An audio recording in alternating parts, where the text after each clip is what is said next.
Hi guys, welcome back to the channel. This is almost, I guess, kind of like a open tag. I see that Patty has done this and Pete's done this and a few other people have done this too. And I thought I'd join in and give you my ideas. Uh, Patty was saying that he wanted knives that were, I believe, under 75 pounds. Uh, and I mean 75 pounds, British pounds, money, for us uneducated people that just use dollars. I don't use dollars. Dollars have cents in them, and I have no sense. But anyways, I was looking at the conversion rate right now, and it appears that 75 pounds equals about $91. So everything I have is under $91.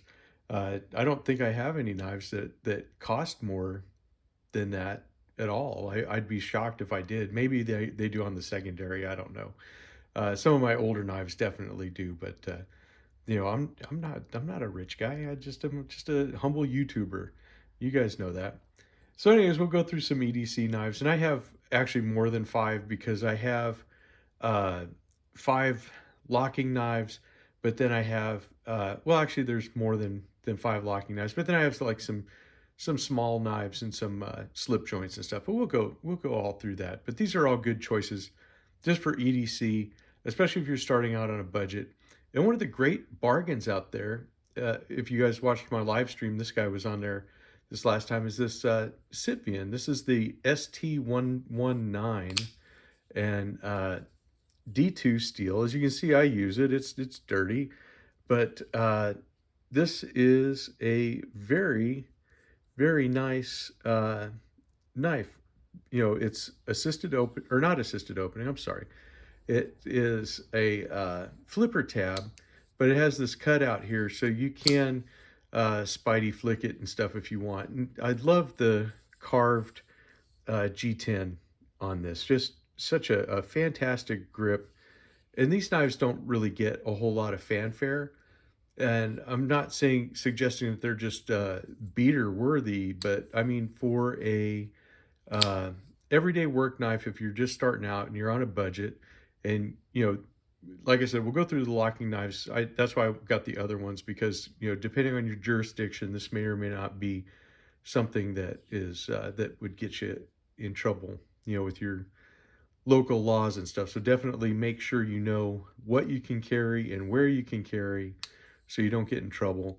But really super nice. I really love how you see the tang here is covered. They sculpted this so that it just is really smooth, really nice transitions, and just a really great action. And not a bad knife. I believe these guys are going for under $30.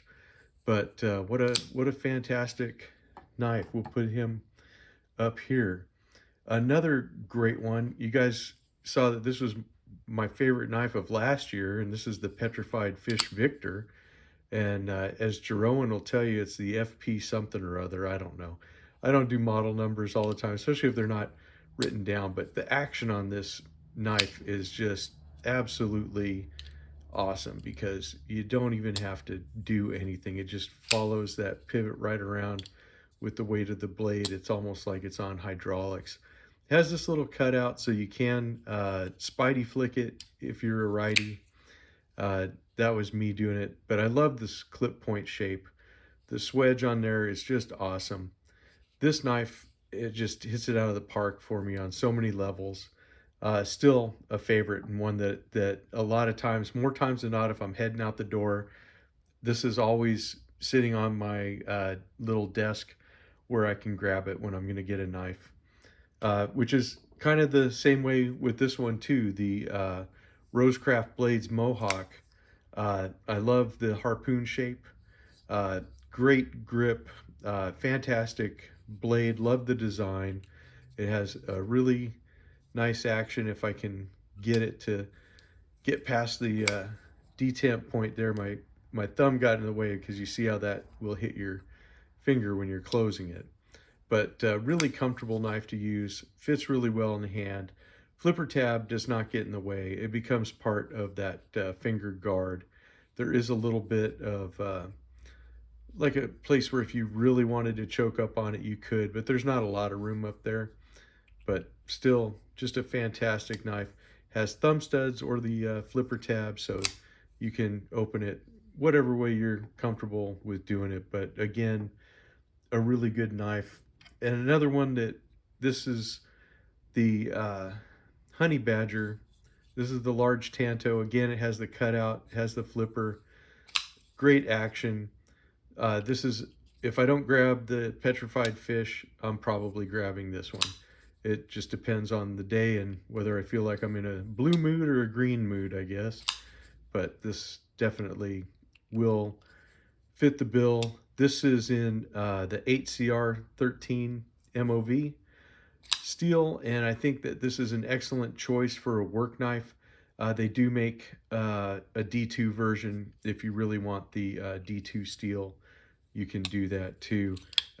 Again, this has got a great action on it.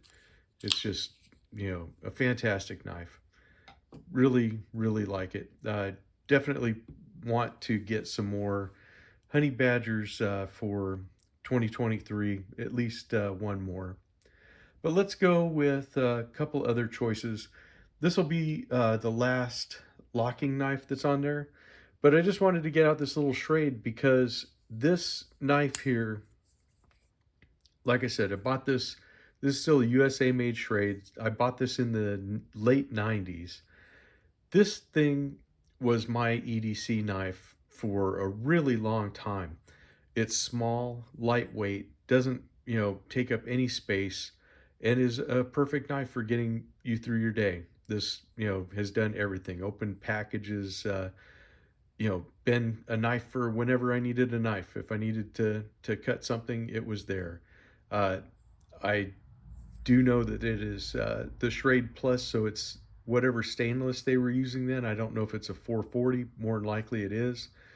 But just a fantastic knife. And, knives like this, they're really the workhorses. They're, there's other knives that are out there that are, flashier and bigger or have a better name on them or whatever. But when it comes down to it, a little knife like that, that'll do you.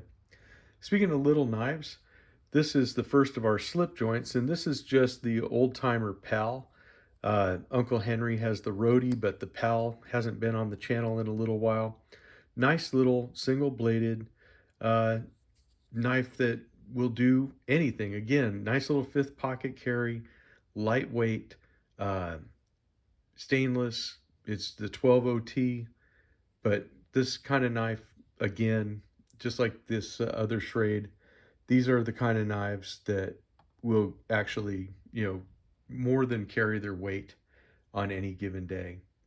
A more newer one I have in the same vein is this Swiss Army One.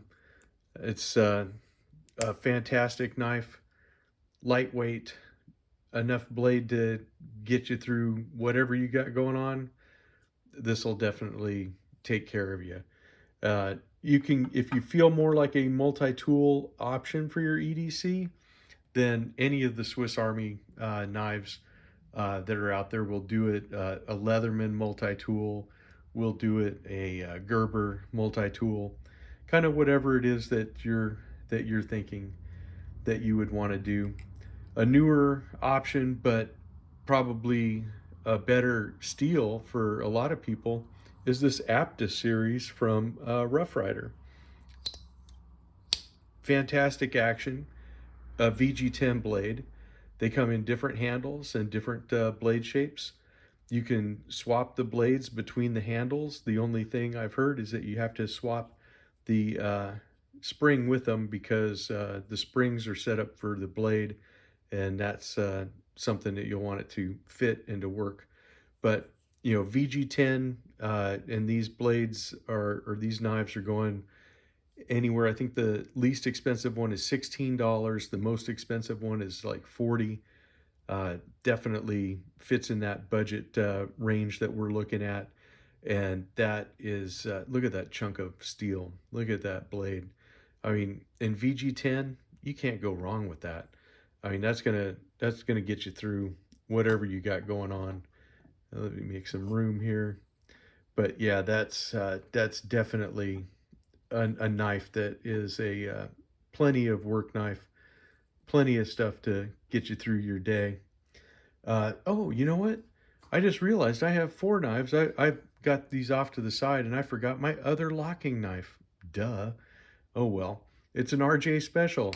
That's right. The Buffalo Warrior. You knew that this was coming out because it's like the other ones. Fantastic. I love the sandalwood and the brass. This blade here is, I believe this is D2, and yes, it is. It's D2 steel. Action on it is absolutely perfect. Uh, just what a great knife.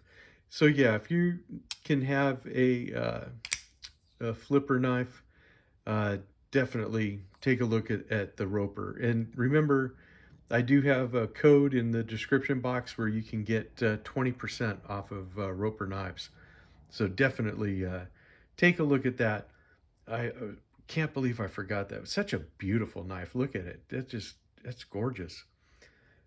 The last one on my list for my Slippy's. Well, actually, it's not the last one. There's one more. You know, there's always one more. I just grabbed this Stockman. This is the Hammer brand Stockman that I got out of a thrift store. But this is for two reasons. Number one, any Stockman is going to be a fantastic choice. This is a large Stockman, but a any Stockman is going to be perfect for an EDC carry. You got three blades, so you always have a blade if you want to designate one for food, if you want to designate one for tape and packages, and one for anything else, whatever you got going on. Looking at you, Spade Blade. Uh, that was a good one, huh? But gosh, I'm so silly when I'm here by myself. Anyways, Stockman makes a fantastic EDC carry, but the second thing is that I found this in an antique store. You can find a lot of fantastic knives in a secondhand shop.